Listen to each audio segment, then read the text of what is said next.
What's up, y'all? How y'all doing for this late night edition of Just My Opinion Reviews? Thank you so much for tuning in. I really do appreciate it. Yes, guys, this is Saturday night, late night, Saturday. I'm gonna say April, May, not even May. I'm tripping. March the 18th, 2023 at 10 p.m.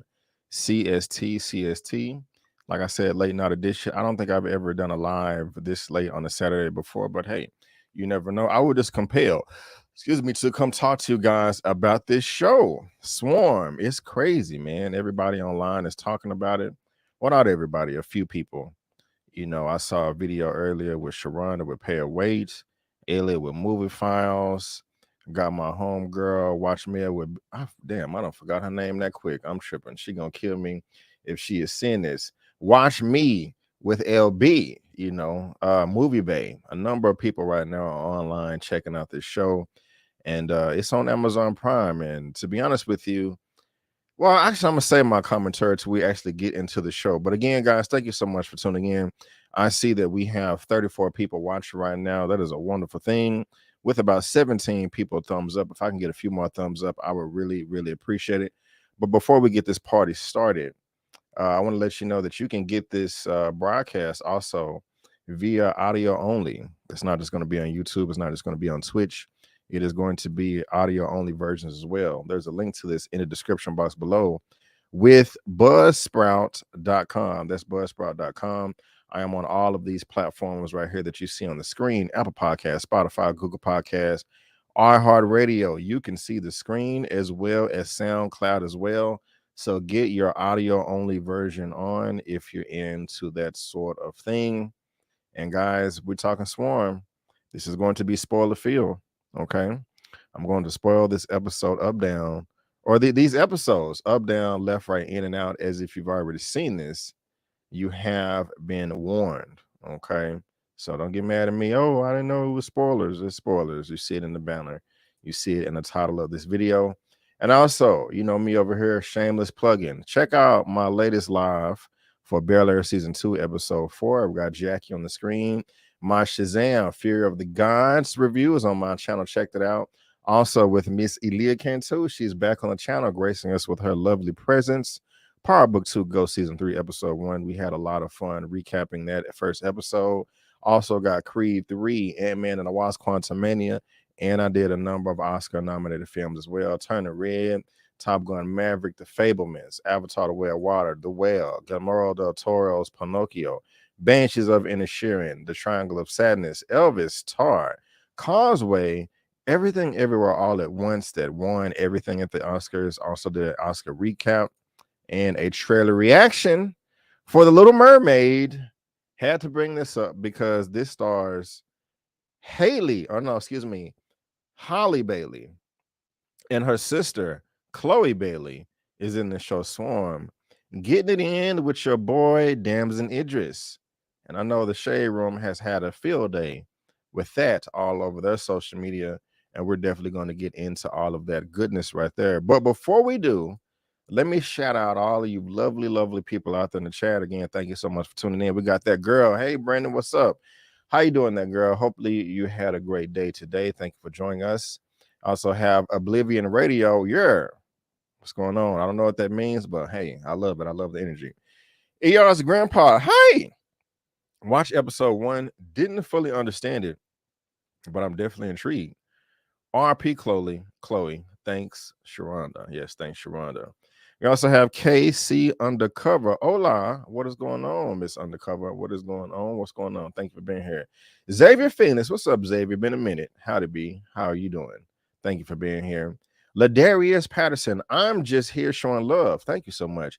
I didn't watch after episode 1. Something about her killing Franklin and eating that pie made me uncomfortable. Ladarius Patterson, thank you for the comment. I'm going to star that comment because I'm going to bring it back up in a second, but thank you for your commentary. Dane C, I just binge watched the whole show. Well, hey, perfect. You're right on time. We're going to get into it. Thank you, Dane C. Frederica Cottrell just finished the show about a half hour ago. Let's go. Let's do it. Let's get into it. We're going to have a fun discussion. Episodes 1, 3, and 4 was wild. Yes, it was The Faithful Planner. I hope you are planning faithfully. But yes, every episode of this show was wild. But we're gonna get into it. Thank you for being here. Aldon finished it today. Love the cold episode. Yes, that had those midsummer vibes all over it. Man. So much to talk about. Thank you so much for being here, Aldon. Dane C, what's good? What's good? Also, me, what's going on? What's going on? Dominique Fishback played that role. She did. Yes, she did. What's going on? Thank you for being here. What's up, Bertha May Not? Hey, what's going on? Def Rocker. And man, we got this other comment. Hey, Brendan, Lord, this show. Yeah. So, y'all, if you did not know, of course, this is Swarm. If you don't care about spoilers, I mean, you can still be here. But this is Swarm. It is on Amazon Prime. It is 7 episodes, each episode ranging from about 25 to 35 minutes. A young woman's obsession with a pop star takes a dark turn. Now, this is being put together by Donna Glover and Janine Neighbors. And just a little Easter egg here. A lot of y'all was talking about the cult scene or the cult episode. I believe that was episode 4. This was there was a character, one of the white girls in there was named Janine as well. And so I don't know if that's a tie-in to the creator right here as well. But y'all see Dominique Fishback right there in that video. She is not necessarily the titular character of the show, but the show's protagonist or antagonist, depending on how you look at it. Of course, this sister right here popped up on. She was born in 91. So young. That's what's she, about 32, 33 years old. But yeah, she was in Judas and the Black Messiah 2 years ago. The Hate You Give. I have that on Blu-ray. I need to watch it again. I was able to interview her once briefly for Judas and the Black Messiah. Well, she did a great job in that. And let's talk about Swarm. I thought Dominique Fishback's performance in this was simply amazing. I was very shocked. She definitely deserves to get some type of recognition, accolades, nomination, recommendation, whatever you want to call it, all the above. She killed it in this role. No pun intended. This is fine acting right here. I know that we're only in mid-March of 2023, and I have not seen every movie that is hitting theaters or every show that is streaming right now. But I can say this, that this is one of the best performances I've seen for quite some time. However, that does make me conflicted. It really does, because while I thought her performance was incredible, just like your boy Lil Darius said right here, something about killing Franklin and eating that pie, and not just this scene right here, the whole series made me very, very uncomfortable. I was cheering for this show to succeed. I wasn't wishing for it to fail at all, but I was just like, damn, why do we have to have such a great performance by such a great actress, but such a horrible subject matter? You know, I was doing just a little bit of research in this, and Donna Glover made a comment.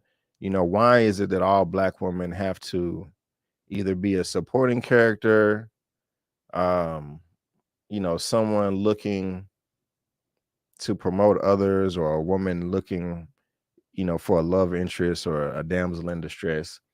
And I'm not mad at him for that. That's a very healthy, conscious concern, you know. But I'm not saying, I'm not here to dictate what people can and cannot do in their career, acting career. And just real quick, I want to thank you, Ron, for the from ER's grandpa for the super for the cash out, $5.17. Thank you so much. I really do appreciate that. I'm not trying to sit here and dictate, oh, Black people shouldn't do this type of role and women shouldn't be doing this and you can do whatever you want. But I'm just going to still tell you how I feel. I don't even want to use the phrase "it's not a good look," because I don't think that's appropriate. But I'll just say I was uncomfortable. I was like, man, this really does make me uncomfortable. Like I was texting a few people after I saw the first episode. I had to take a break. I had to take a break. I did. I was also looking at Elliot's channel with Movie Files. He was speaking of an interview uh, of how, excuse me, what they did with the cast. Well, after the first episode where Dre's character, Andrea, killed Khalid, Damson Injur's character, the cast, the crew, camera crew, everyone behind the scenes gave her a standing ovation. I agree with that 100%. It was a great performance. It was scary as hell. It did its job to make you uncomfortable. And I think that was the point, you know, and that's just something that you have to learn to expect when you get something from Donald Glover is, you know, he is not going to give you a run-of-the-mill assembly line type of formulaic product. You know, he's going to push the envelope. He's going to make you kind of turn your seat, make you uncomfortable, and he's going to be weird. I saw a lot in this series that echoed Atlanta. The final season of that show, they had an episode, The Spook Who Sat by the Door. And you felt that episode was so real. Like, wait a minute, we had a black CEO from Disney. Did the same thing here with episode 6, you know, titled was it Falls Between the Cracks? I think is the name of the episode. Because episode 7 was Only God Can Give good endings. Only God makes happy endings. Falling Through the Cracks. I thought it was real. I thought the concept was lovely, but I thought the execution and the acting was suffered a little bit in the episode. We'll get to that. I don't want to jump around too much, but let me see what some of you guys are saying.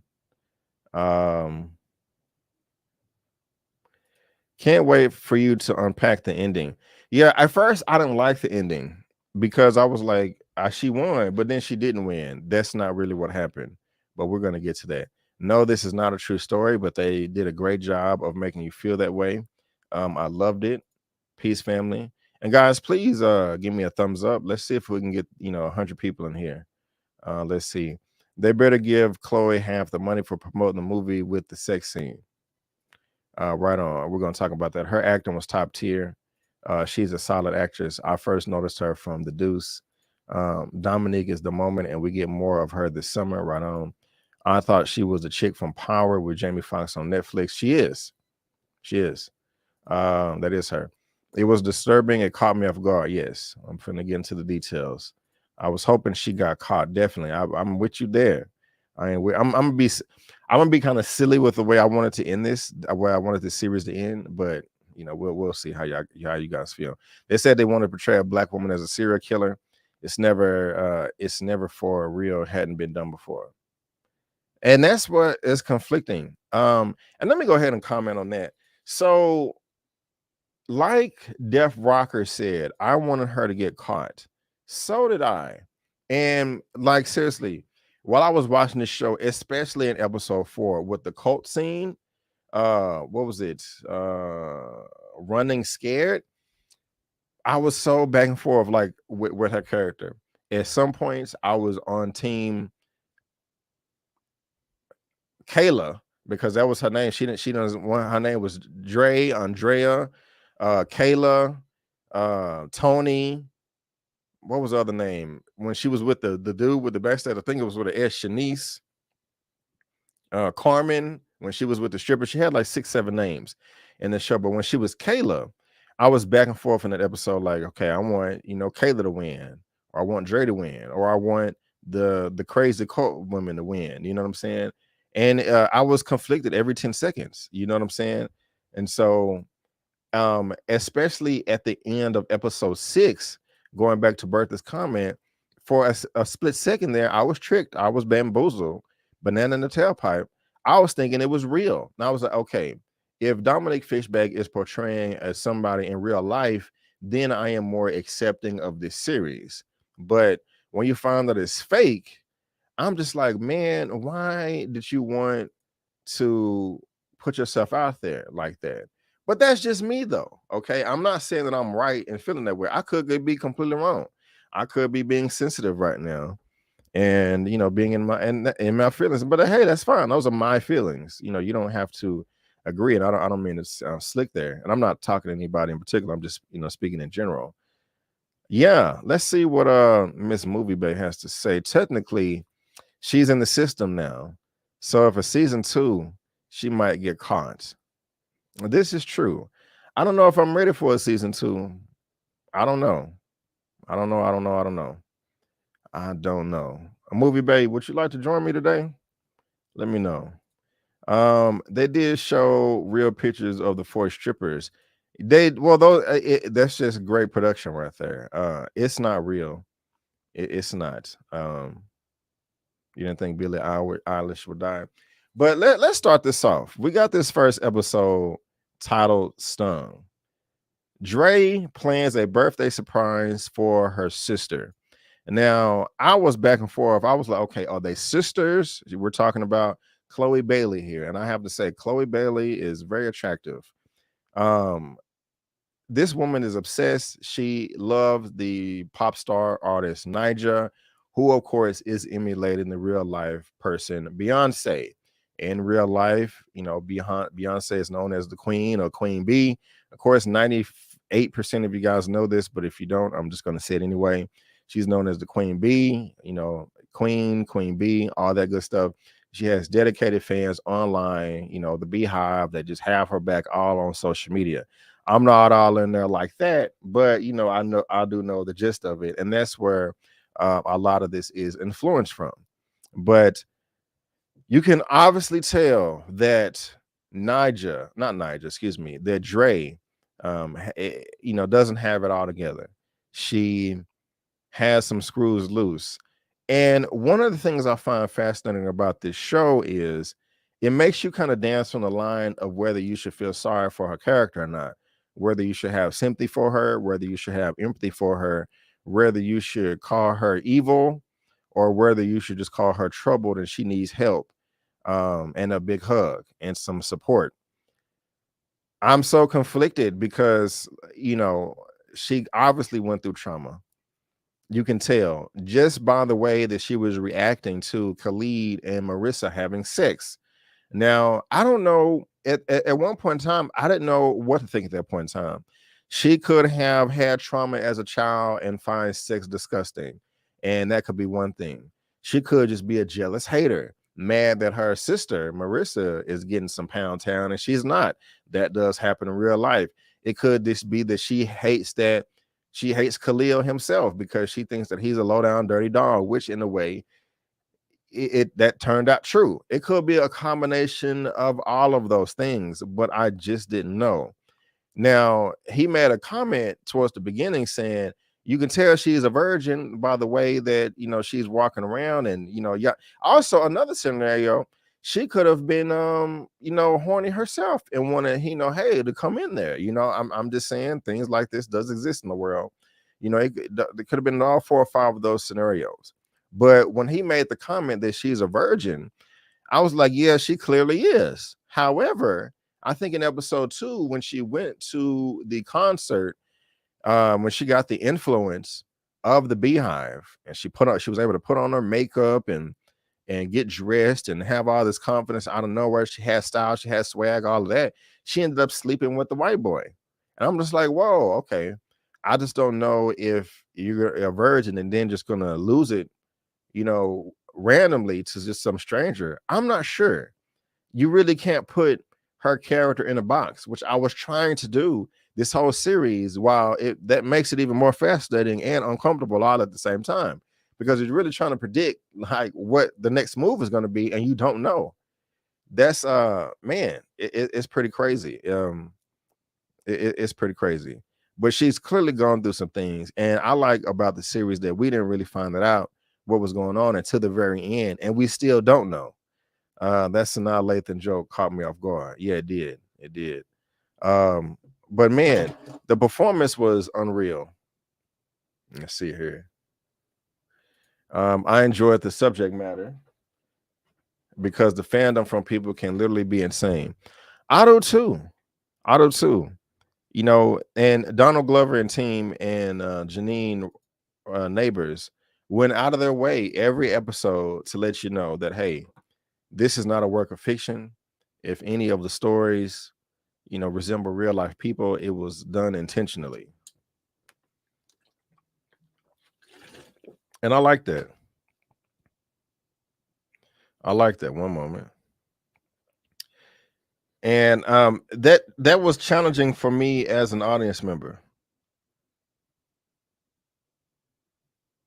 And I just didn't know what to think. But let me 1 second here.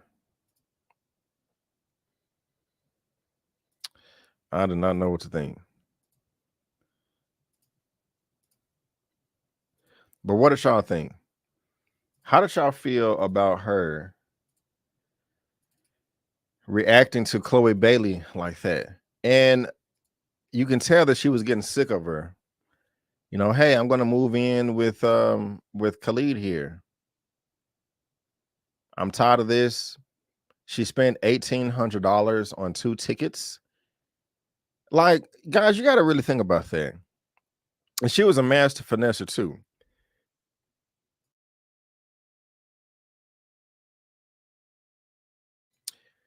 I don't know how she was doing this, but she was able to continuously either steal identities and get credit cards to buy tickets.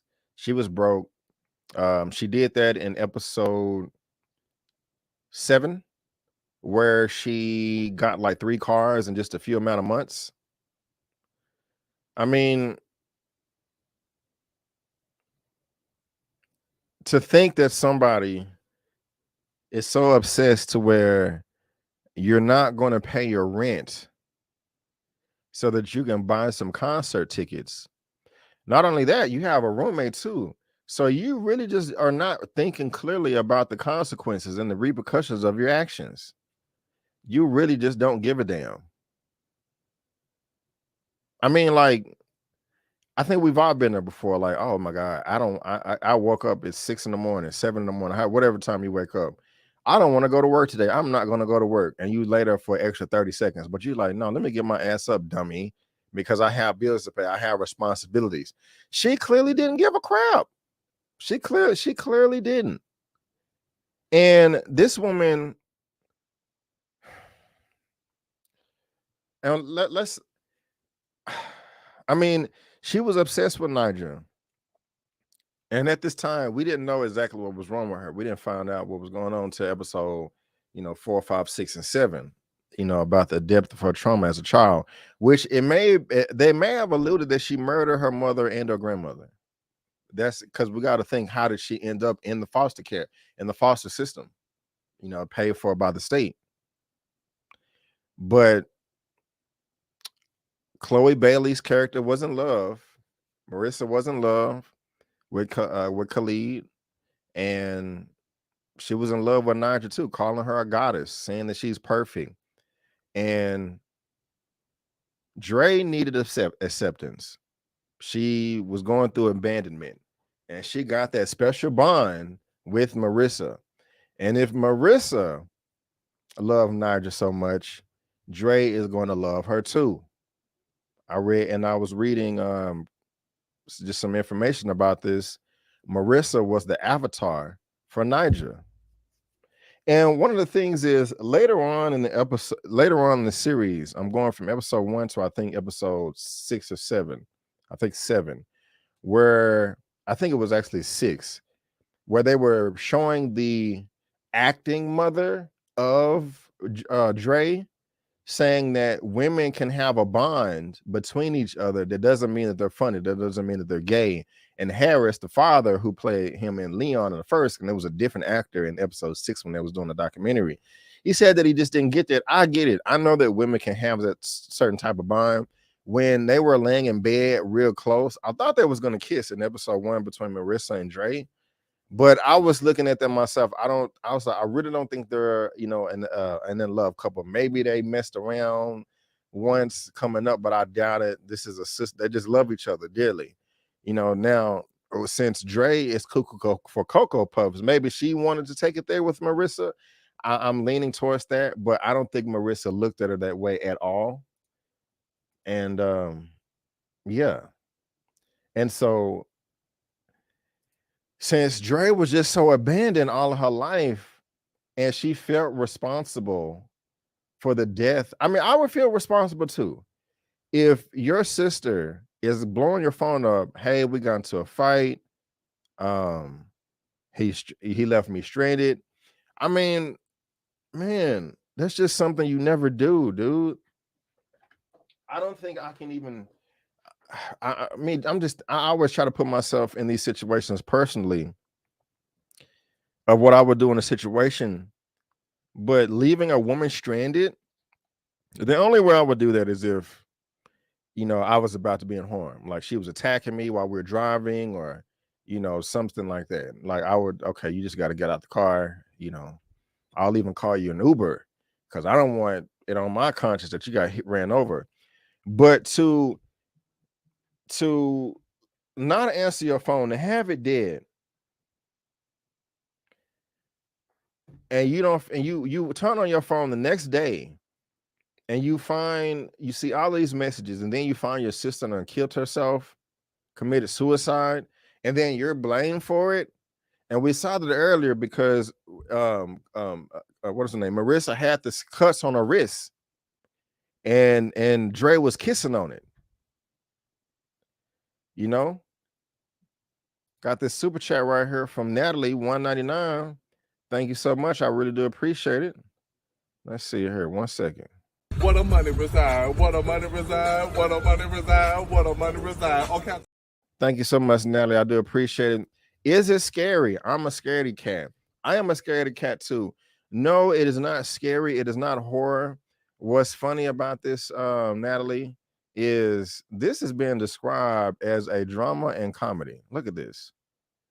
Now, drama, yes. A comedy, I don't know why the hell they put that there. It should be drama, suspense, thriller, something. But scary is not the word I would use to describe it, but it will make you a bit uncomfortable. I mean, people have bigger stomachs than I do. They can just binge this straight through. So I don't know. Is that my buddy? Is that Miss K? What's up, Miss K? Hey, B. Avery. I think today is the first time hearing about this movie. It is a series on Amazon Prime, but check it out, man. Damn. When I saw your name, I'm not stunned for real. I was just about to say come through. So I'm gonna send you a link so we can chop it up. But if you haven't seen it, yeah, we got to link up. Y'all, and she's not even on my channel tab or my description, but we're winding that with Miss K. She's funny. She has a very interesting, funny, and dark sense of humor. I like linking up with her on Lamont's channel. But check it out, Miss K. Check it out. What we got? We got another super chat here. Beyonce stands needs to watch this and look inward. Yes! Yes! Already, we're gonna say yes to that. And Bertha may not. Thank you so much for the 199 super chat. But now I'm not giving Dre an excuse to go around murdering people, right? But damn, I can understand that she, and thank you again, Bertha. Thank you so much. I can understand how she feels like crap. I mean, man, God, think about that. Think about that. You missed your sister's phone call and then find her dead, and she kept the phone and was texting each other. I miss you too. Later on in the episode, I think it was episode 5. I was like, please don't kill Kenny, the dude at the cell phone store. I'm like, oh Lord, please don't kill this man because he won't turn the phone back on. I'm like, I get it. Oh man, movie babe. I think she really was gay though because she was bullied about it in episode 7. I'm assuming, yeah, okay, you're talking about Dre. Henry talking about Marissa because she's dead. Most likely, who was bullying her though? I must have forgot that part. Let's see what else y'all are saying. Someone I know just got a new credit card and spent 5,000. Man, well, hey man, if you got it, I'm not trying to count nobody's pockets. If you got $5G to spend on Beyonce tickets, you got like that. You know what I'm saying? But Dre didn't. She was broke. Oh man, I thought she put them tickets on the Discover card. She did. It's majority fiction. I mean, it's some stuff here and there. I mean, like I'm pretty sure there's some crazy fans out there. I don't think they went as far as murdering people, but I'm pretty sure that, like on episode 7 when she was it episode 7 or 6 when she ran, well, episode 7 when she ran up on the stage, but in episode 6 they showed like a article of like a man running up on stage. You know what I'm saying? Whether it was a Beyonce ticket or not, they're just kind of loosely taking things that hyper. What's the word I'm trying to? I can't even articulate my words together. Just super fans have done over the years with people that look forward to and kind of blended it all into one. Yeah, this was pretty good. Dang, see, that was pretty good. Man, I want to see all y'all's comments, but that's be dang near impossible. But yeah. And also, I'm sure y'all. So she's distraught. Khalid is trying to shoot him his shot. Oh my God, he's not trying to be nice to him. Can we just be friends? Negro, you trying to beat too, man. Come on, bro. Don't do that. Don't do that. I mean, I wouldn't even. Yeah, man, don't do that. And you was Khalid was what is what I keep saying Khalid. Is it it's not Khalid. Am I pronouncing it correctly? I'm talking about this, yeah, Khalid. I'm pronouncing it right. Okay, let's talk about Khalid for a second. How did y'all feel about Khalid? I like the performance. And also, how did y'all feel about the sex scene between her and Marissa, Chloe, Bailey, and Damson Idris from Snowfall? I was looking at a comment or two on the Shade Room. It was funny because somebody said, man, people that are making such a big deal about this sex scene probably have really dull sex lives. And I was like, damn, I'm gonna probably hurt somebody's feelings. But yeah, he wasn't the best person. He wasn't the best guy. He wasn't. Somebody said he's trash. Yeah. Khalil was trash. Now, people do crazy things when they are grieving. Now, I believed him. I had sympathy when I really felt that he felt crappy because he felt responsible for the death of his girlfriend, even though he cheated. They had a fight. He's thinking like, damn, I'm probably one of the last people that she saw. I know that we got into it. I know I may have said some harsh things, but she killed herself. Like, oh my God. I really felt that he felt bad for her. Now, the point that I'm bringing up, that when people are going through things when they're grieving, do you think that he was really trying to smash Dre? Because he leaned in and I was like, okay, are you about to try to kiss her? And at this point in time, guys, remember, she ain't murdered nobody yet. We don't know what she's going to do, what she's capable of. So do you think that he was leaning in, trying to kiss her, trying to come on to her, and he caught himself like, oh, what am I doing? Let me go make some tea. She don't like beer. Let me go make some tea. So I'm asking, do you think he came to his senses, or do you think that he saw that she wasn't going to bite, she wasn't going to oblige him, and he was like, let me exit stage left and not make an ass of myself? Or do you blame it all because he's grieving? Yeah. I like how Damson just did his Franklin same voice and not a Southern accent. Yes, he wanted to beat the way he was looking at her while sleeping with Marissa. Ego thing too. I felt bad for Drake's girlfriend at the end and her parents. Yes, real bad. He snapped out of that crime mighty quickly. He did. Yeah, he was trying to smash before then. Okay, that's true. He didn't feel that crappy trying to hit on her friend, right? He did not deserve to be brutally murdered by a psycho. He did not. He deserved to be popped in the head, but not to the death. Not to where there's blood. Maybe a good smacking in the face or hitting the nuts. Yes, he was trying. Remember that look. Now, the only thing I would say is, if you are having sex with a woman and another woman is looking in on me and she don't turn away, in general, a male is not wrong for thinking, okay, she may want to engage too. unless she over there looking like, oh, something like that. Um, I'm just being an adult. Yeah, he was trying. Yeah, okay, I got that one. Nah, he noticed she wasn't interested. Sex scene, only Khalid was off. He wanted to smash Dre, then Dre smashed her head. Yeah. They was trying hard to make him a bad guy. Yeah, I give it that dang. See, yeah, Rashida didn't deserve that at all. She didn't. Explain the episode, the man with the shotgun. I was confused. No, that was Leon in real life. That was Harris, Marissa's dad, biological father, who turned off the phone.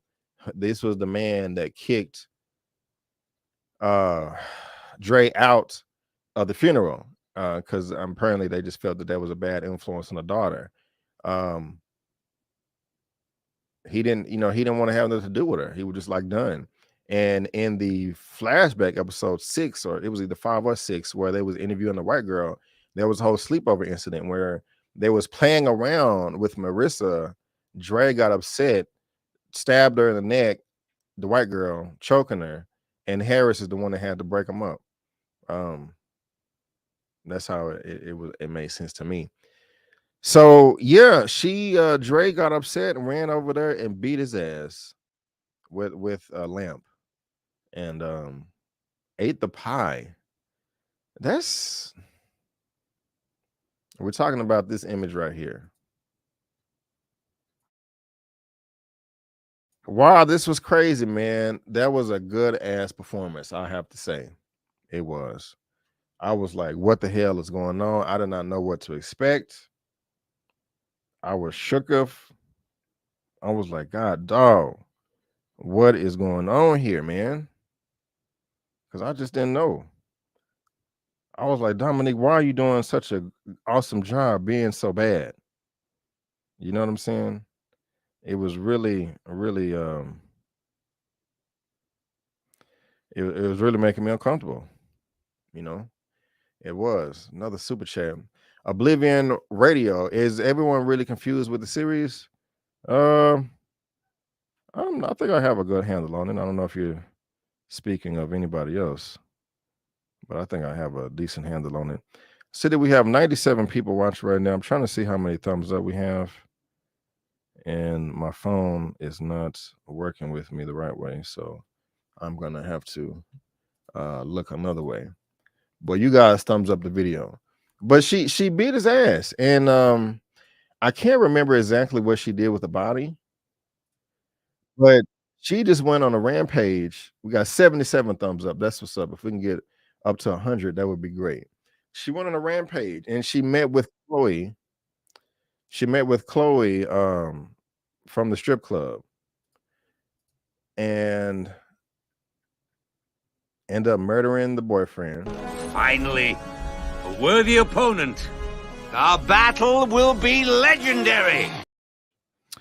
Well, guys, we have a guest. This is a new guest that has never been brought on my channel before. I don't have an intro for them, but we're gonna have to work on that. It's all good though. This young lady is very passionate about this show. She's following her on social media. I cannot wait to watch this Prime. This show Swarm on Amazon Prime is good. Yada yada yada. I know she has a ton of great things to say. Gonna bring her on right now. Introducing Miss Movie Bay from D-Town, Dallas, Texas as well. How you doing, ma'am? How you doing? Good. How are you? Fantastic. I'm loving the purple. I'm loving the braids. All that good stuff. Thank you. Already. And not at this time, y'all, but I'm gonna put Miss Movie Bay's information in the description box of this video. Her information will also be on my channel tab. This is just last minute. You know what I'm saying? I was like, no, I got to bring her through. Chop it up with a good friend about this show. But if you love what she has to say, follow her. She has a YouTube channel, she has social media, all that good stuff. I'm sure she'll make you laugh. But Miss Movie Bay, how did you feel about the series, man? Was it good? Was it bad? Did it reach your expectations, or is everybody hyping itself for no reason? Now I was already excited for it. I watched it, binged it, watched it again, binged it again. So I enjoyed the series. I did. Really? Okay. Yeah. Okay. So this is something you've been looking forward to this for a while. I had seen it before, and then I just saw it like maybe like earlier this week, right before it dropped, because my sister reminded me, and I was like, oh yeah. And then so I had been waiting for it since. Already. So you better than me. Cause I couldn't just binge this just like that. You know what I'm saying? I had to watch one episode and be like, oh God. And take a Yeah, break. you told me. Yeah, you're like, oh man, I'm finna lap you, bro. You know what's going on? Pull up your pants. You know, like stop being a whip. This was too much, man. Like, wow. Have you ever been? Do you know any crazy fans like this, obsessed with Beyonce, or you know, in real life, or I mean, how like did any of this make you uncomfortable at all, or what? Like, how are you feeling about this? Because No. None of it made me uncomfortable at all. But then again, like horror is my favorite genre. I love suspense. Like this is my avenue for real. That's probably why I like the project so much. Nothing made me uncomfortable. I don't know any stands like this, but I'm a Beyonce fan. Now I'm not gonna hurt anybody, but I'm not gonna hurt anybody. right. But you know, it's definitely the fandom online. I personally feel like another fan base should have been highlighted in the show. I ain't gonna say no names because I don't need nobody coming after me. Okay.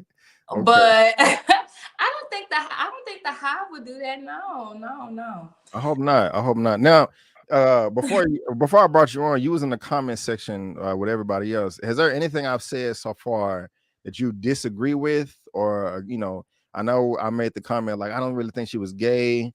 You know, had it. You know, I mean, do you really think there was something there? Like, except for there was in the bed, her and Marissa, first episode. Yeah. If Marissa would have kissed her, do you think that she would have embraced it, or like, oh, what are you doing, sis? What's going on? Like, how are you feeling about all that? Well, first off, the people in the comments, that's the fan base I'm talking about. Oh, okay. But initially on episode 1, I didn't get any inkling of what's her name? Dre being a lesbian. But when they got to the retreat episode with Billie Eilish in it, and she kind of like was confessing like her past sins and a little bit of her childhood, that's when she mentioned that she had been bullied. Like people had called her the D word, you know, for like being a lesbian, and you know, weird, and just all different type of adjectives. So that's when I started thinking like, okay, well maybe she is a lesbian. Then when it got to episode 7, she was a lesbian. So I was like, okay, maybe that was kind of like in her this whole time. Maybe that's why she was a virgin or not really attracted to men like that. And was kind of like motivated by Naja's like super feminist, don't need a man for nothing type wave, because she didn't like men, not in my opinion. That's true. I remember because in episode 2, when she was giving the ride to the strippers, they said something about sex, and she was like, no, I'm a woman. Women don't need men. We're better. And it was really dark and just a mood fuck, you know, like, hey, dang girl, can you get on the same page we on? We're trying to get this money and nah, they was on the same page. Because really? They were talking about in the car, they're talking about how men ain't S-word. And she just kind of followed it up with like a Naja quote, and that's when everybody was like, okay, that's a little bit too heavy. Like, just say boys ain't nothing. Like, that's all we want. So of course, you know, I'm a man, you're a woman. You can, you know, pick up things from women much better than I can, and relate and all that good stuff. Early, I'm still on episode 1. We're gonna be here 8 hours. I'm kidding. When Damson, as Khalid made the comment that you're a virgin, I was like, yeah, she clearly is. But that was just so shocking when she hooked up with the white boy randomly. What are your thoughts about that, if you have any? And also, were you able to pick up anything about, okay, like she's acting this way, she has definitely been through something, or she's weird, like, you know, were you able to pick, because you're good at that, you know what I'm saying? Well, I think that you are. Were you able to pick up something, you know, probably before, you know, it was obvious, put your, you know, Inspector Gadget hat on and you know, pick a brain, or am I reaching here? No, I mean, I feel like everybody could initially find out that, okay, something's not right with her. She was a little bit obsessive. She had like a little more internal thoughts than we normally have. And she was just awkward, socially awkward, weird. Socially awkward, that's a good word for it. But I did think she was a virgin, but then when it got to the episode when they talked about her childhood and she was in the foster system, Lord knows what happened to her. So I personally do think that she was a voluntarily a virgin. Yes, that's what I do think that. I do think that she slept with old dude only because of what he said, and he was naked, and that image is just burnt in my brain. I hate it so much. Yeah. I was like, why did they do that? It was burnt in my brain. Yeah. But she was drunk, blackout drunk, so it could have happened. Yeah, I got you. I said this before, she was a monster, and the foster care lady didn't really like labeling those, putting those labels on her because we didn't know what was wrong with her. Am I wrong for saying that? What do you think?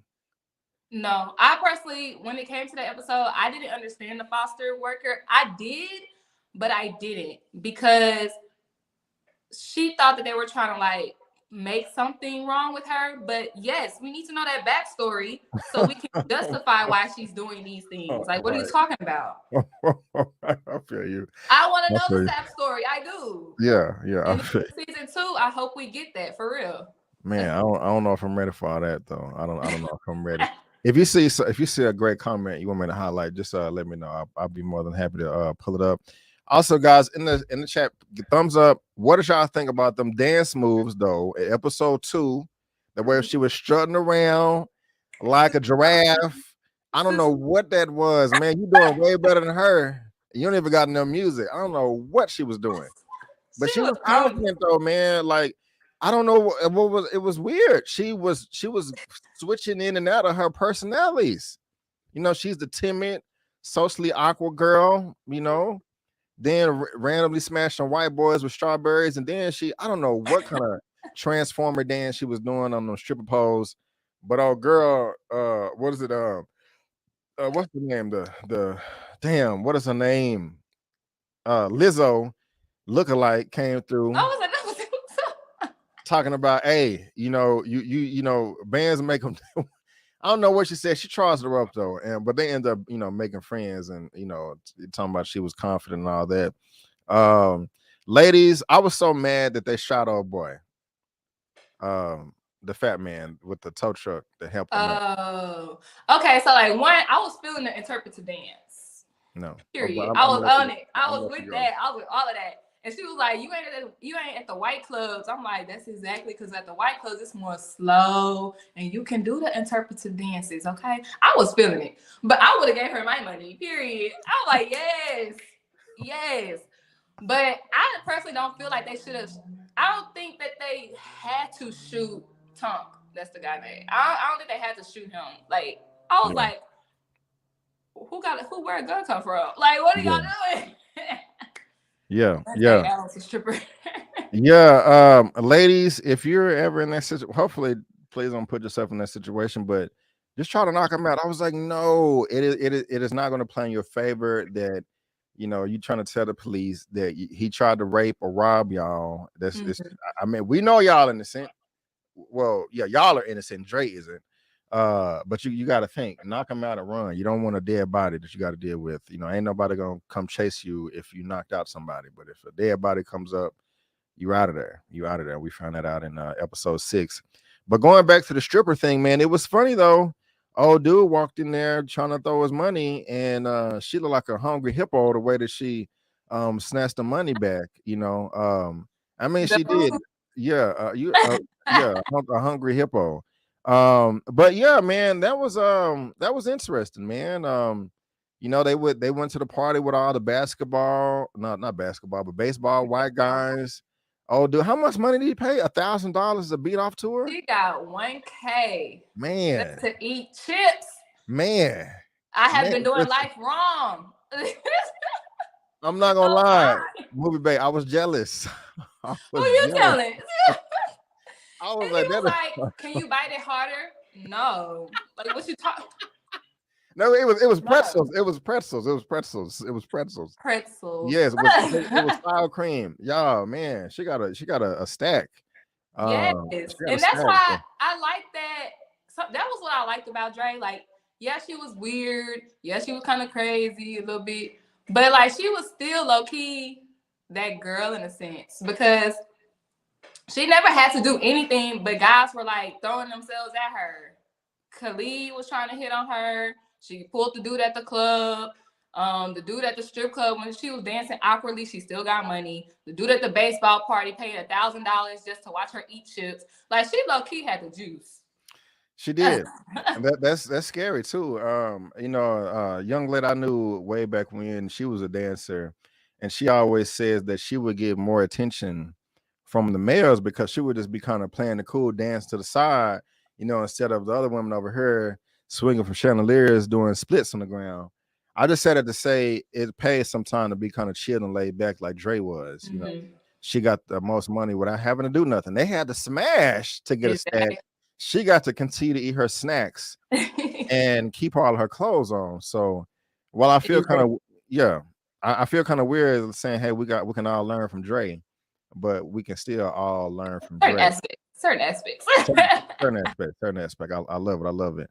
I remember the fat dude from another movie, but can't recall. Pretzels and ranch. Yeah, I know what she was eating. It was ew. I mean, have you ever had the feeling that somebody said something to you so ugly online that you wanted to kind of swing on them on sight? Because she took it to she wanted to murder them. Even if I mean not even if they didn't I can't even remember exactly, but not even if they didn't like Niger, if that wasn't their favorite artist, you know. Yeah. Niger has 26 awards, so and so only has one. Period. Movie babe, come on now. She was on it, and she couldn't wait to get inside that house just to tell him about himself. Like, she literally sat down, and that was her first question. Who's your favorite artist? Like, dang, girl, we're trying to watch Bring It On. Like, we're trying to take some shots, and you coming up with this energy. Like, what's the energy, sis? Yeah. Yeah, man. But the messed up part was he didn't even remember, but it had been over a year. Granted, it had been over a year. He didn't remember nothing he said about Naja. He didn't remember anything he said about Marissa, which really was, I ain't gonna say a good reason to harm him, but if that was a reason, then that would be a more legitimate reason versus Naja, because you're talking about my foster sister who harmed herself. You know what I'm saying? But yeah, that's true. She couldn't wait to bring it up, and he didn't even remember. Yeah, that's yeah. She had to show him the tweet or whatever. Why do you think she murdered Chloe? I mean, I can understand why she murdered the boyfriend because I mean, I'm not saying he deserved that. He deserved an ass whooping, but not to be, dead. But when she was pulling the dead body out the house, Chloe came out there and you talking about Halsey? Was it Halsey? What I said, Chloe. Girl, the white girl? Yeah, the stripper girl. My fault. The stripper white girl. Yeah, or the biracial girl, the biracial butterfly. What is her name? Paris. Yes, that's Paris Jackson. Paris Jackson. Michael Jackson's daughter. That's when I was like, okay, she could pass. She got the pass. She cleared. She cleared. She really black, y'all. She really black. My bad. Yeah, why do you think she shot in the face with the gun? I didn't really I mean, she was on her team. I can understand if she was like, oh my gosh, you murdered my boyfriend. But she was like, no, F this dude. Let's throw him in the dirt. Bonnie and Clyde, we a team now. But she why do you think she did that? Here's my analysis on that. So yeah, Halsey and them, like she was cool. Halsey was like, I feel connected to you. Living out of suitcase, you don't have a lot of friends. I'm misunderstood too. She's in the Beehive, and she actually liked that about Dre, even though she had a different singer that she liked. So I was like, okay, we have a potential friend here. But then when Halsey started yelling over the phone at her abusive boyfriend, and then when she took her back to her house and the boyfriend was still yelling, being abusive, being disrespectful, And then what's the girl name? Halsey comes back and she's at the hotel room. She's like, hey, can we move in together? Can I be your roommate? So I personally think that after Dre saw that Naja was having twins online, she got some type of like juice, like some type of confidence. And that's when she went to go kill the boyfriend. So I feel like why she killed the boyfriend was because to, like, in a way, make up for what she couldn't do or didn't do for Marissa. So even though Khalid wasn't like physically abusive, he still wasn't S-word. Like, he was still doing her wrong. Right. So I feel like that was her taking up for Marissa in a way. But when Halsey just kept talking and talking and talking, and y'all started hearing the buzzing sound, that's when you know that Dre about to snap. And then I feel like Halsey said one last thing. She said, what'd she say? She was like, oh, I feel so good. I feel like I can do anything. I feel like Halsey. And it's like, no, boop, we don't feel like that around here. We feel like Naja around here. Okay. So I feel like that was the final straw versus her just doing too much. But yeah. And then she had to Google who was Halsey and eat her sandwich. So there she is right there, guys. Paris Jackson. Haley. Man. Yeah, her stage name was Halsey. Yeah. Okay. After her favorite singer. Got you. Yeah, that was quite disturbing to me. And certain things like this, I just don't like where murderers, psycho killers, serial killers just get away with murder so easily. And that was one of the things that was just rubbing me the wrong way. I wanted that justice. You know, I don't care if you red, white, black, or brown. I don't want you just murdering innocent people, even if they do say something ugly on social media. I can't say that one of the murders on this show was justified, not one. Maybe I guess the closest thing would be the cult, the woman cult, but we can get there in a second. What did you think about your boy? You made me feel so evil. What boy? Really? Why is that? Because I understood Khalid. Okay. I understood that. And I understood Tonk, the tow truck guy. I understood those two, honestly. Because one, you did my sister wrong, and that led to her, you know, doing what she did. And then Tonk was talking trash about Marissa online, saying that she was stupid and she deserved to die. So I understood those two. Was it right? No. Okay, but I understood it. I'm like, wait a minute, you justifying it? No, okay. It's never okay. But thank you for coming through, Movie Bay. Have a good night. You know, okay, I got you. Not you get worried. man, it's all good. I'm tripping. Did you think she was going to murder Cache? Stephen Glover? This guy right here that had the backstage pass. You know, he had the jacket. You know, they had the he used to be he was obese. He used to be 300, 400, 500 pounds, you know, and he only ate, man, you see his refrigerator? He literally only had the alkaline water and the avocados and the cucumbers and the goji berries. Exactly. He was healthy. Man, super duper. I didn't think she was gonna kill him because that was her plug. That was her connect. Yeah. She low-key needed him to get backstage. Yeah. I was nervous though. That was some interesting scene they had with the chips though. Now I thought that was going to be a sex scene. I was low-key interested in that. I was like, how is this gonna pan out? We gonna eat chips off of each other? Exactly. That was gross. It was.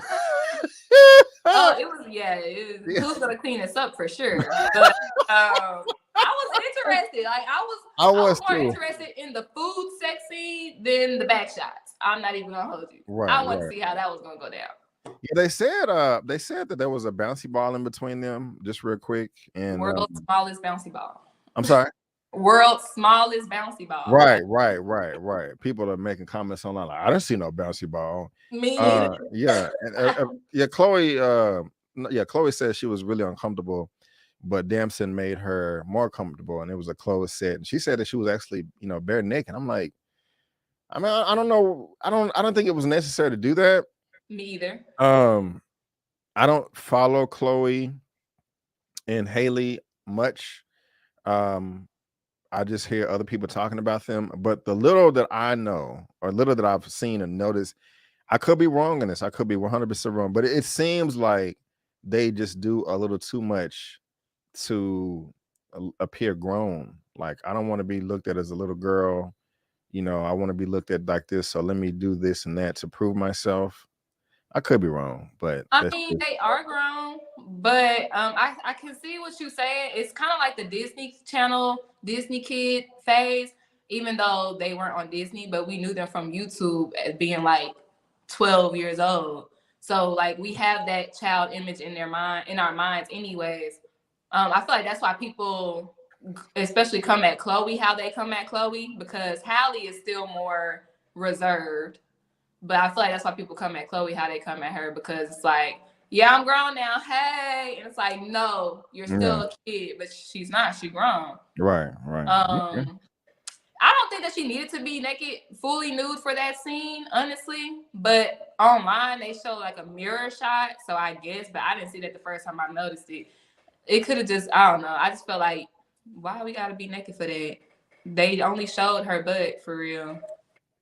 I got you. Oh, and somebody corrected me. You saying it was Brian Bowers was the Chips guy, not Cachet. Cachet was the husband. Oh, okay. So my bad. Thank you for the correction there. Did you have a favorite episode out of the 7? A lot of people are saying the cult one was one of their favorites. Did you have a favorite one? I like the whole series, but my favorite episode was the stripper episode, because to me that was the most lighthearted one. It was funny.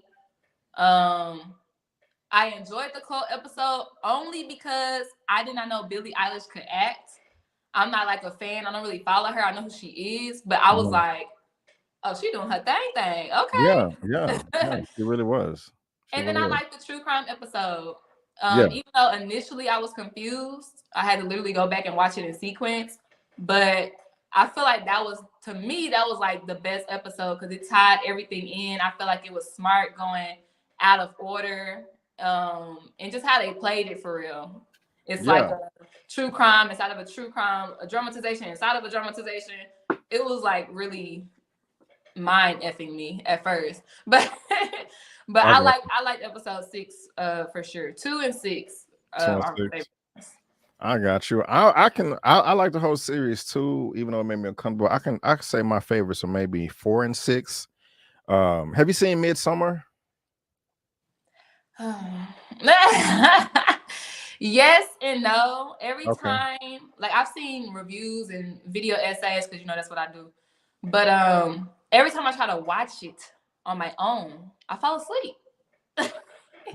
I got you. It was quite disturbing for me. That movie haunted me for months. I'm gonna tell you why in a second. But thank you so much, Dane C, for the $5 super chat.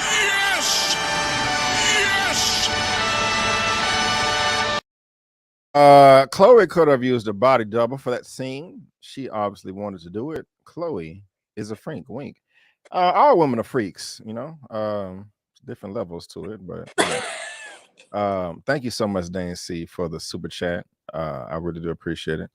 Movie Bay may disagree. I mean, I agree with the body double for sure. She definitely could have used one, but maybe she wanted to get into her full actor bag. That's true. Maybe. No judgment over here. But talking about episode episode 3. This woman bit Naj on the face. She thought she was a fruit, and like, man, what's up with that? How did she not get caught? She got away. Like, what is going on with you, ma'am? She got that close. She bit her face. She got away. I really want to see the aftermath of that. I know that they showed like people on Twitter like, whoever bit Naja, your mom's a hoe. Like, I know they had all of that. But I really wanted to see like a patch on her face. I wanted to see what it looked like. Like, was it bad? Was it not deep? Like, what? I really wanted to see that. Because how do you get that close and, like you said, not get caught, not get in trouble? Right. Everybody got cell phones and stuff, Quite interesting. Yeah, that was wild right there. In her face. It could have been her arm. Like, I'm trying to think. Did she walk up just real quick? I'm by her, or was she close because she was eating a fruit? So they made it seem like, or implying that she was telling her a secret, or they was having some type of close intimate moment or something. a kiss on the cheek turned into a bite on the face. I don't know. But that was really weird. That was really weird. But it was. In the chat, they're saying Beyonce really did get big. When was this, y'all? I was about to ask that. Who said that? A few people. I remember Beyonce did get big. Oh, Marcus, Terry, and Vanity. I don't remember that at all. I am Googling it right now. So not late. Oh wait, maybe I do remember. Who bit Beyonce? Because that's what Tiffany Haddish said. Okay, we finally. So wait. As rumored, actress. Oh, and they had this joke. Let me bring this up real quick. We found this is from 2018. We finally know who bit Beyonce. As rumored, actress Sanaa Lathan is the alleged culprit. I'm pretty sure this is a joke, but Haddish confirmed today, ending at least one national nightmare in which a Beyonce fan bit her. I don't know. I'm gonna have to look into that. I didn't know that somebody maybe. Yeah, here you go. Tiffany Haddish said that. That's what some. Okay. I think I do remember that now because everybody was mad at Tiffany Haddish because she got to sign an NDA after that or something like that because she talks. Yeah, she does. But of course, I brought up Midsommar because that reminded me. I mean, the cult episode reminded me of that. I knew exactly what it was as soon as she got there. I'm just like, wait a minute, you just gonna have this big ass house with women here, being extra friendly, doing garden stuff. And then they took it downstairs, and there was a bed. There was nothing but beds everywhere. I'm like, get the hell out of here. You gotta run. Now, look, if people want to have some type of retreat sect type cult thing somewhere off in the Goonies, that's your thing. And it's funny how people try to relate that to church and and stuff like that. But the difference is that with that, it's usually upfront and honest with their intentions, and you can come and go as you please. So I was waiting for this cult thing, and I was like, okay, are they being upfront and honest with her, and will she be able to go and come and go as she pleases? And as soon as they said, hey, how about a free counseling session with what was that, Salem or no, Eva? Eva. Also, one of the ladies' name was Salem. That made me think of Salem witch trials. Yeah. But where's her name, man? This is the episode. Well, yeah, Billy Ellish or Ellish, Eva. She took her up the free session for meditation. I was like, oh man, they're gonna try to get her because movie bay. They've been feeding her. She's been staying there for a day or two, a little bit. So they could have been feeding her some type of hallucinogen, drugs in her food or her drink. Even before they called it out, I'm like, wait a minute, she had blood in her car and they cleaned it out. And I was peeping game before she even brought it up. And I was like, oh, okay, this is right here. Like, we can't trust these women. I can't remember the chronological order if she had a free counseling before, but I remember she definitely had one after she found out her car was clean. And then that's when I was like, oh, bitch, they know.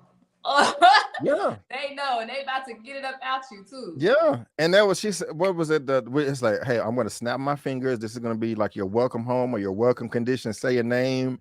She was able to get her to say her name. Like she actually hypnotized her in a way. I was like, oh snap! This is just y'all, and that's how that's how they would do it. Like weak-minded people, they can sense you out and like, oh, wait a minute, this person is a good candidate for a convert or whatever.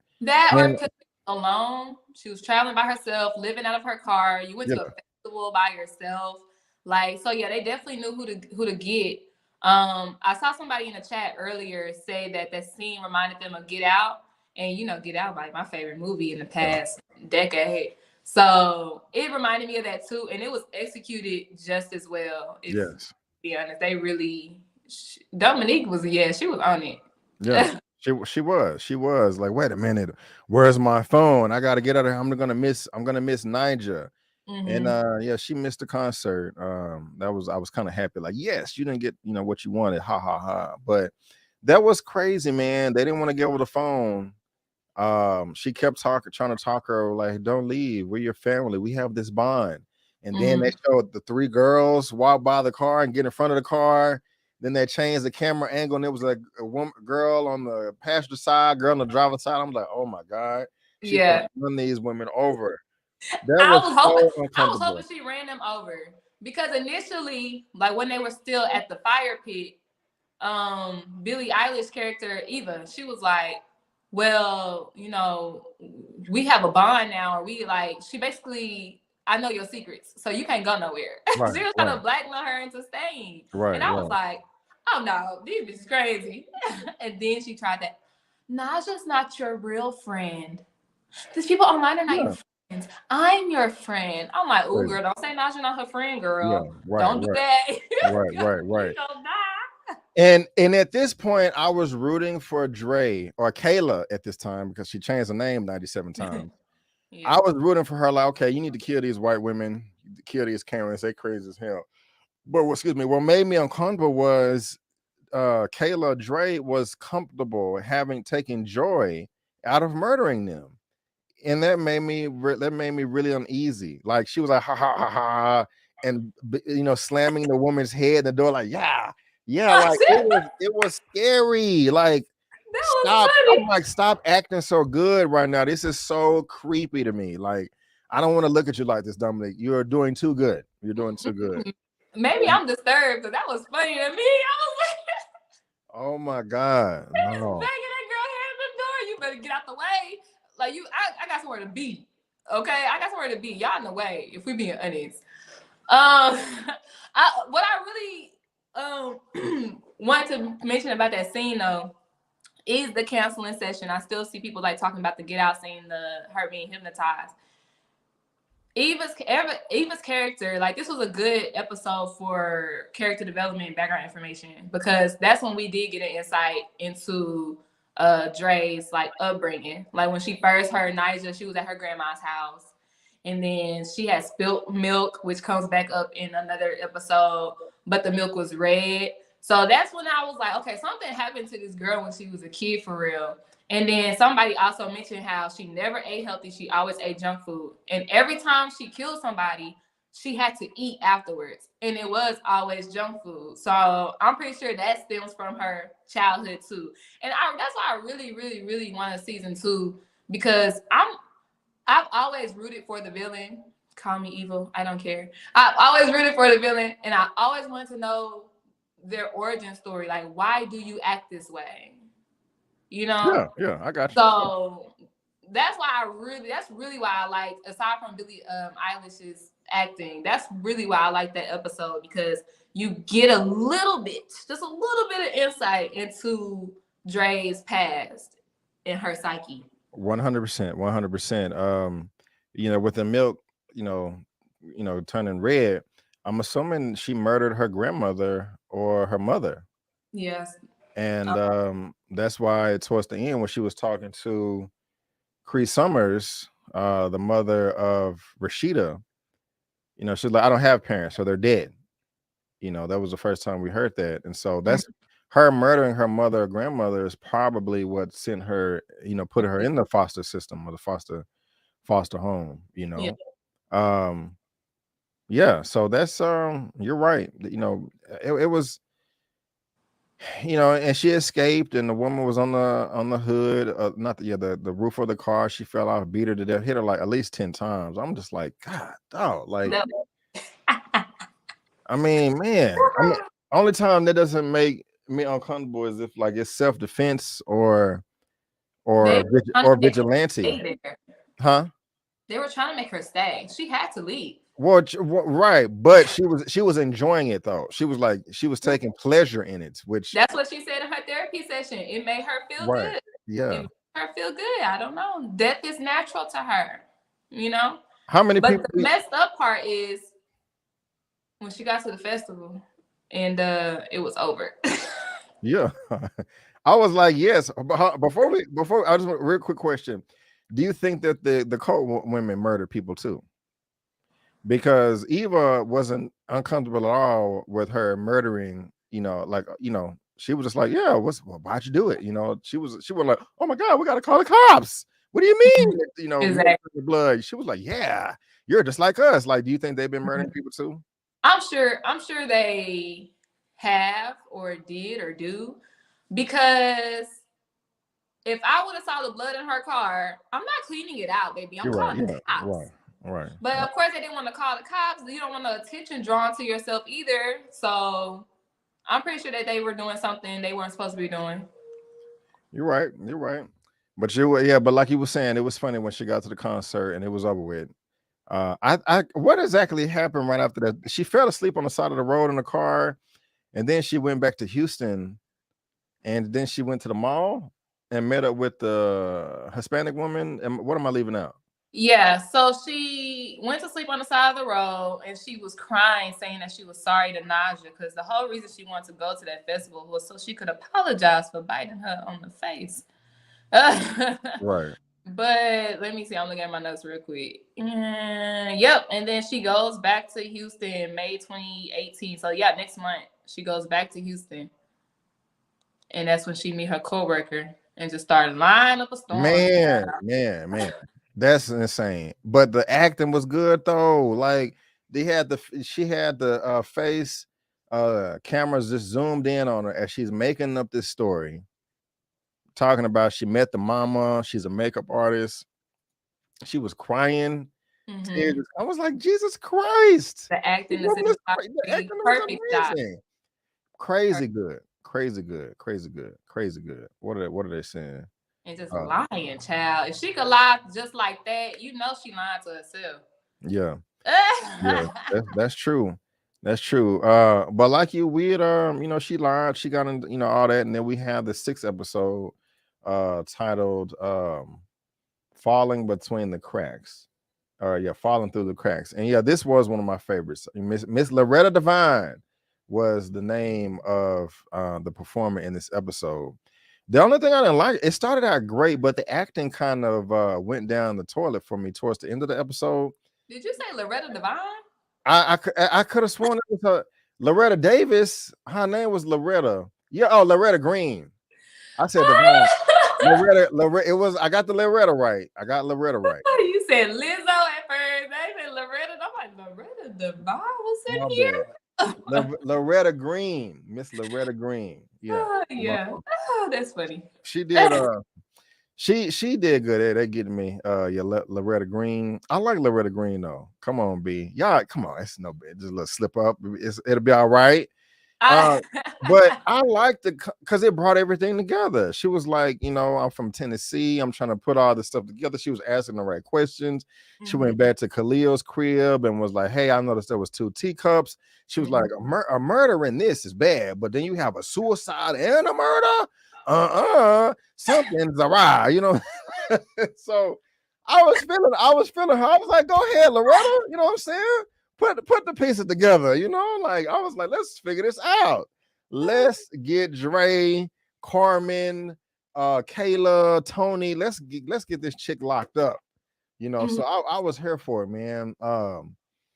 And Fine Green, man, y'all, they went first 48. So yeah, man, this was I just like this because they was putting everything together, showed the strippers and all of that. Talk about it. Like, what was your favorite parts of this, or if any at all? So yeah, that was my favorite episode because it came right off of episode 5, where she went back to Marissa's home, or her home too, that we found out that she was actually adopted. Because Leon, it does not give 61, but okay, it does not. But that's when we found out that he was like, his son just died, the business was failing, and then you showed up at my door. You were a check at the door. So that's when we found out that she was actually adopted, and makes more sense. And then that's why it bridged into the Falling Through the Cracks. So I love origin stories. So I like the true crime element. I don't watch Atlanta. Unfortunately, I could never get into it, but I heard that they did something similar on Atlanta. And that's amazing. It really confused me. Like I told you, I had to go back and rewatch it. So this was technically the true story. And what we have been watching is the dramatization, even though all of this is fake. Right. Don't y'all think it's not real? All of this is fake. But that true crime episode, that's why I was like, that don't look like who we've been watching. I'm confused. That's not Leon. Like, right. I was confused too. But yeah, so we get the backstory about the sleepover. What happened at the sleepover? So they adopted her when she was like 11. She was obviously quirky at the talent show. Everybody made fun of her, and everybody loved Marissa, but Marissa was protective, per usual. That's kind of like the roles that they have now, had with each other. At the sleepover, the little white girl plays a prank. Everybody jumps on Marissa. Dre panics, start fighting everybody off, and she do a little quick stab to the girl. And then she says, "I'm sorry for spilling the milk." So it's like, okay, here we go, the milk thing again. So I'm thinking she was abused or something on top of that. Yeah, right. And that probably caused her to start to maybe murder her parents, or that violent streak to come out or whatever. And then after that, they sent her on her way. Now you got to go back. So she stayed like with the family for a total of maybe 3 to 5 years. And those were very important years too, like your adolescent years, you know what I'm saying? Yeah, right. So they built that bond during, their time together. But I didn't like what we found out about Mr. Jackson, how he locked her away in the attic because he didn't want her to be around Marissa because he thought that she was gay. Even though the mom was like, girls can have that bond without being gay. But I think she was. Now, did he lock her in the attic before that or after she stabbed her in the neck? I think he did it before. Y'all correct us in the comments, but I think he did it before. Because they have a big house, so why separate them in the first place? You know what I'm saying? I don't know. It could have been afterwards. I don't know. But at the end of the day, you got this big house. Why my room got to be in the attic? Like, if you're gonna take me in for real. Yeah. And I hear you. And I'm just also thinking, like, she already been through so much. The fact that you are adopted into a family, have this super bond, and then like we're overwhelmed. We just can't do it. Get out of here. Go back to foster care. That has to really be damaging to the psyche, to the mind, man. And I'm not trying to make an excuse for her to go around murdering people, no, but still, man, it's like, can you just nobody can control their family, who they're born into. We can't control our mothers, our fathers, our brothers or sisters. No, nobody can. So just like we all know, life isn't fair. Some people, are born into a loving family. Some people are born into families where the only mom and daddy like, you ain't shit. You ain't gonna be shit. And well, she apparently murdered her. I don't know what happened. She was abused, but it just sucks. Like I can't imagine. I mean, I'm just thinking about how much my mom loved me growing up, and how blessed I am, and caring and nurturing she was, or she still is. But then somebody else that gets kicked out of houses. Yeah. That's it's a true eye opener here, and my thing is like,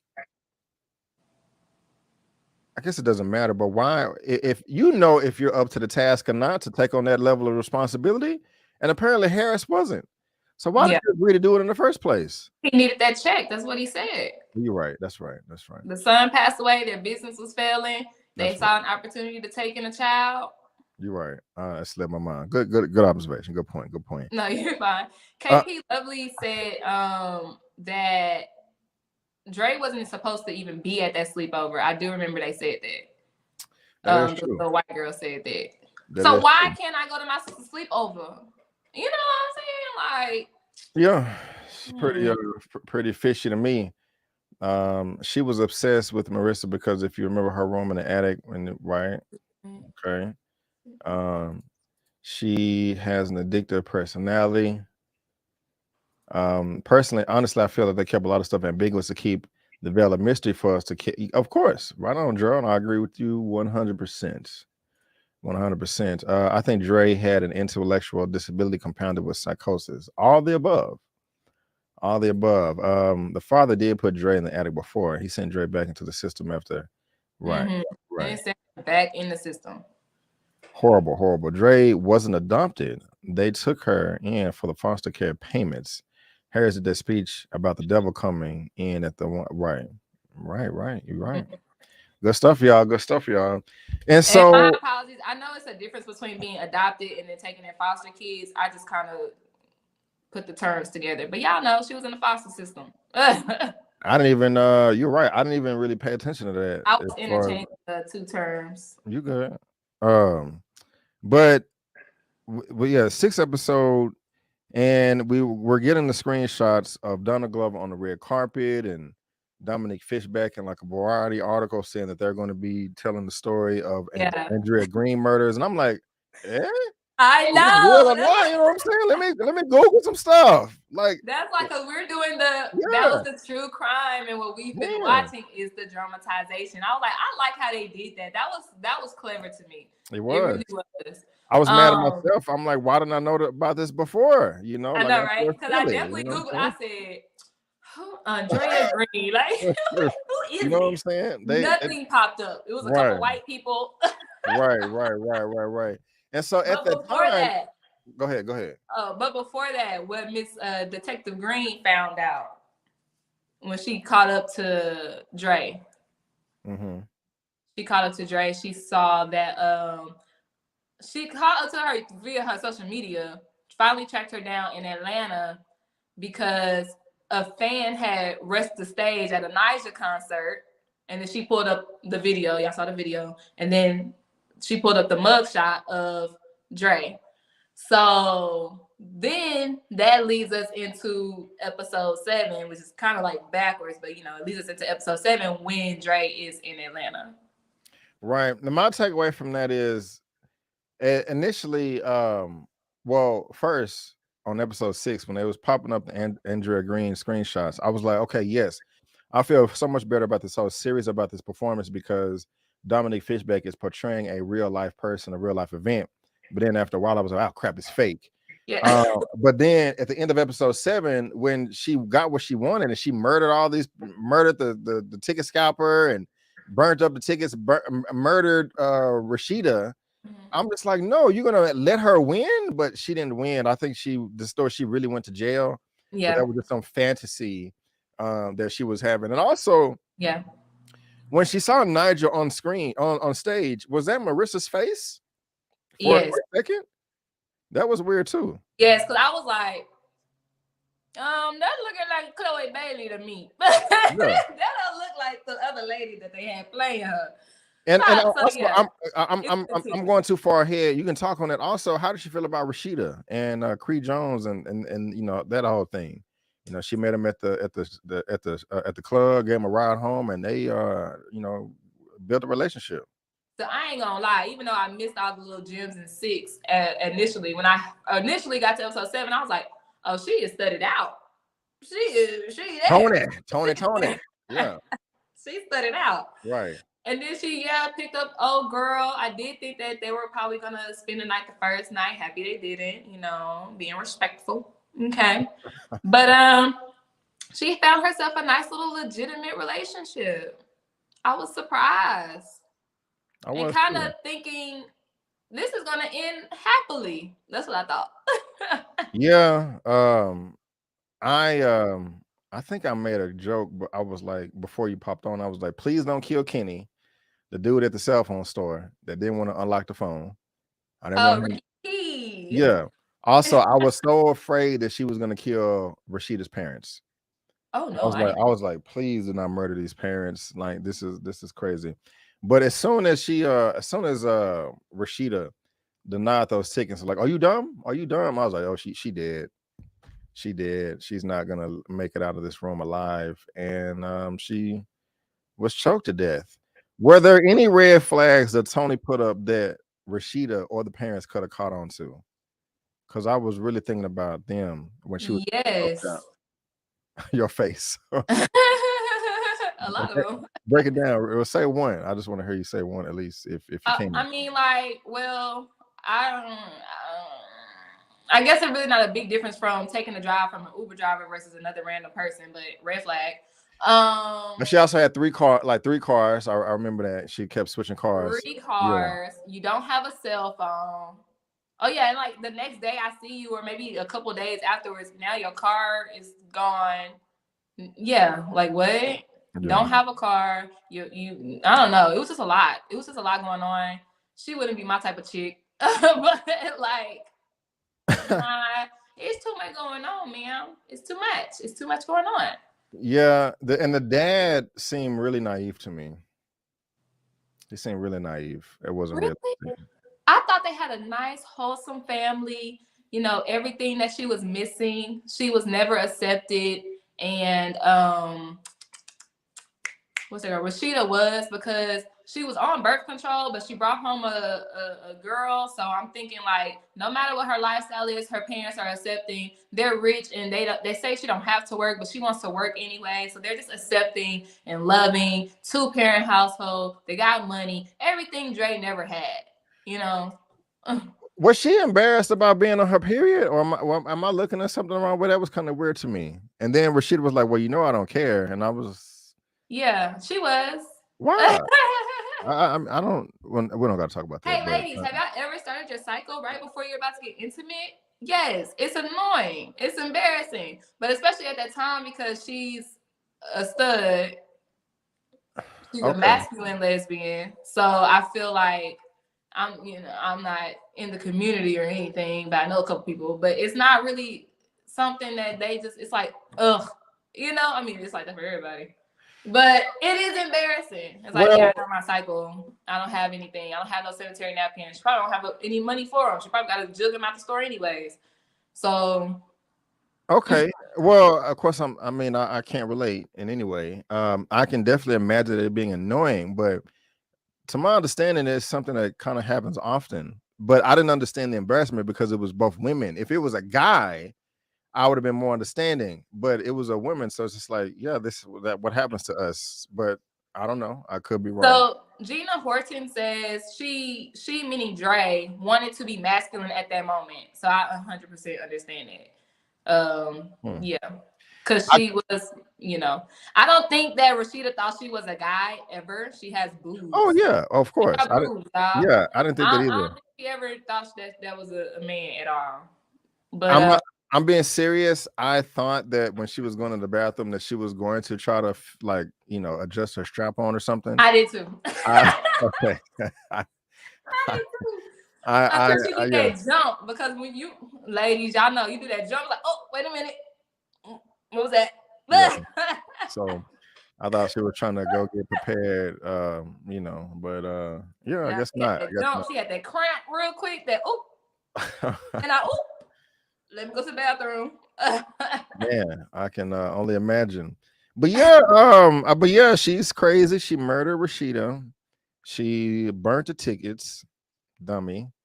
Went to the thing, don't got the tickets, don't got no ID. Oh, wait a minute. You can't skip the part when she did murder Rashida, though. Yeah, she choked her out like a crazy person. She didn't want to do that, though. What do you mean she didn't want to do it? She didn't want to do it. That hurt her spirit right there. Initially. I'm scared of you, movie baby. I'm scared of you. No, you gotta look at her. At first, she said she takes joy out of killing people and make me feel good. But when she had to choke Rashida out, because Rashida was on her head though, bro. She was. But it's the way you saying it though. She didn't have to do it. You say she had to do it. No, she didn't. No, okay, she didn't have to do it. She had to do it. Yeah. Chill out. In her mind. And she didn't want to. Like, she didn't make eye contact. She was crying. She was saying, I love you while she did it. She was like, I wanted to share nausea with you because I love you. But granted, that was a very selfish anniversary gift, if we're being honest. Big time. I don't like her. Why are you buying me tickets? Yeah. To go see somebody I don't like? That shit was wild right there. This is what I really wanted to happen at the concert. I wanted her to either go to jail. I wanted her to get tackled off the stage hard, tough, with her head going into the pavement and getting hurt. Like, you dummy. I'm being really silly now. I wanted Nigel to rebuke her in front of the whole auditorium. You know what I'm saying? Like, you crazy ass fan. You the mother effer that bit me at the party. Y'all, this is the mother effer that did it. Kill her, get her, beehive, get her.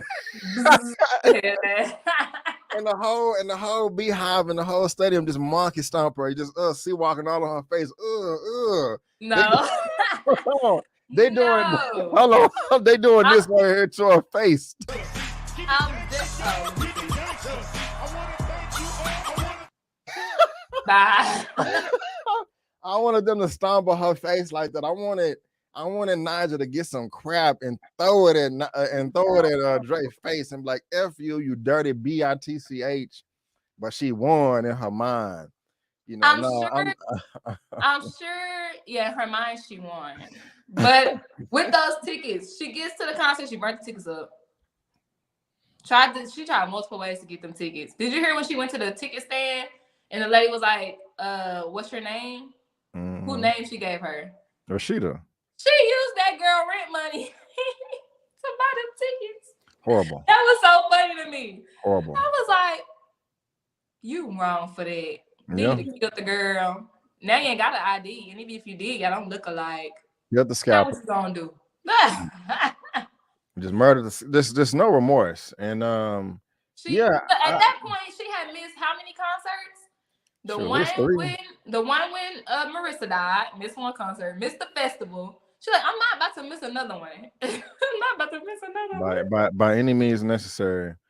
So yeah. So did you like the ending though? Because it was. I don't know. Even though she didn't win for real, I just don't even like that imagery. I wanted her face stomped out, but you know. No, I mean I like the ending, but then again, we kind of two different. Like you missed the poetic justice system, and I'm just like I'm rooting for everybody black. No, I'm just playing. Oh, okay. I'm just kidding. No, like I feel like because I'm hopeful for a season 2. You really want that season 2? I really do. No, I don't think we could do it 3, but I'm here for it 2. Because we all know that she had got caught and booked because that's how Detective Green found her. So we knew that she, that all of that was all in her mind, Yeah. And that's what she's been hoping for the whole moment anyways. That's why she mixed Marissa's face with Naja's face, the two people that she loves dearly. You know what I'm saying? And she had been texting Marissa, in quotation marks, this whole time. Marissa's been sending her people to assassinate this whole time. So she's been doing this all for Marissa and Naja. So, you know what I'm saying? Like, to combine those two and have her, I finally did it. Like, I'm accomplished now. Like, I could relax now. She could have that in her mind, sure. Especially to escape from the reality that, bitch, you going to jail. Yeah. And now since she's in the system, when Miss Green goes and talks to her, maybe she can incriminate herself. Yes. And we can just, you can get your justice, link her back to all these crimes. Yes. We do need that justice. So I think it's safe to say that Miss Movie Bae, you really enjoyed the show. Absolutely. That's what's up. I love it. I'm on the fence. It was great. It was great acting, great storytelling. It just made me uncomfortable, just seeing somebody murder so many people, some innocent, some not, with no remorse at all. You know what I'm saying? So if you had to rate this out of a 1 out of 10 or a letter grade or 5 stars, whatever your rating system is, what would you rate it, man? What would you rate it? Out of 10 stars, I would honestly give it maybe like a 9. The episode when she went to go see Cache, that one kind of dragged for me. Yeah. The only thing I took out of that was her addiction to food. And just leading to the next episode where she has to apologize. But aside from that, and I did see somebody in the chat said, Malia Obama wrote episode 5. So I didn't know that. And I'm a writer, so I'm here for all of that. I love that. I was wondering why she was taking pictures with Chloe Bailey and stuff like that.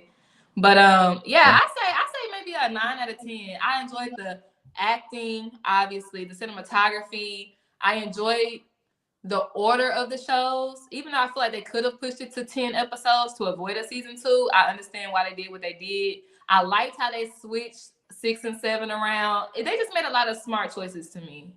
Honestly. So you'll recommend it to others, huh? I've been recommending it all weekend long. What you talking about? Already. You got Prime? Here. Watch this show. Silly. I love it. Okay. So Miss Kira Speaks don't need a season 2. I don't care for the ending, but I think the story was artistically built in her perspective, so I can live with it. I can respect that. 8.5 out of 10, 8, 8.59. Okay. And you said, huh? Someone said when she was getting in the limo, that was her getting in the cop car. That was a good one. I like that. In her daydream. I agree with that. Oh, I like that. Okay. All innocent as far as I'm concerned. 6.5. Yeah, she was one of the writers. 9 out of 10. Innocent. Dang, 6 out of 5. I mean, 6 out of 10. Shish. I'm trying to see that comment about the limo and the cop car. I'll give it at least an 8.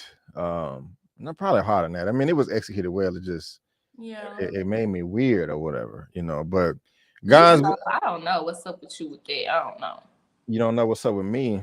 Yeah, you so queasy. I guess I am. But well, I've watched my fair share of disturbing films, so this was a walk in the park to me.